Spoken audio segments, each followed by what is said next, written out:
À l'occasion de la 6e édition de l'initiative Women Leadership in Africa, le WOLAF, l'Union européenne a accueilli dans ses locaux les participants du WOLAF retenus dans la catégorie Institutions internationales diplomatie ce mercredi 27 mars 2024 pour un partage d'expériences. Plus d'une dizaine de jeunes filles étaient présentes à cette visite à caractère éducatif et instructive au sein de l'Union européenne. Cette visite au sein de l'Union européenne nous a permis de comprendre le fonctionnement et leur plan d'action et de déconstruire le mythe qu'il y avait autour de cette institution internationale.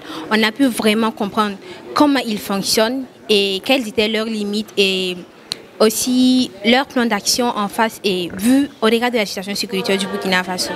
L'objectif de cette rencontre était de permettre à ces jeunes filles qui aspirent à exercer dans le domaine de la diplomatie et des institutions internationales de comprendre le fonctionnement et les missions de l'Union européenne en Afrique et plus précisément au Burkina Faso.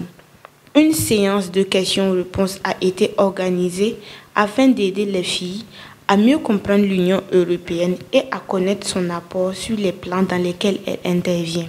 J'ai pu apprendre certaines choses, notamment sur les axes de priorité, par exemple, de l'Union européenne, comment est-ce que ça fonctionne au Burkina Faso et également à l'international.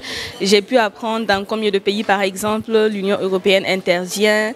J'ai pu savoir, par exemple, les actions concrètes que l'Union européenne mène au Burkina Faso dans le cadre du développement et même de l'humanitaire.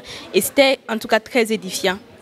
Il faut noter que le WOLAF, c'est aussi un espace d'apprentissage qui permet aux participants d'être en contact avec ceux et celles qui les inspirent. Un cadre de réseautage qui se tient chaque année à Ouagadougou et réunit des centaines de filles.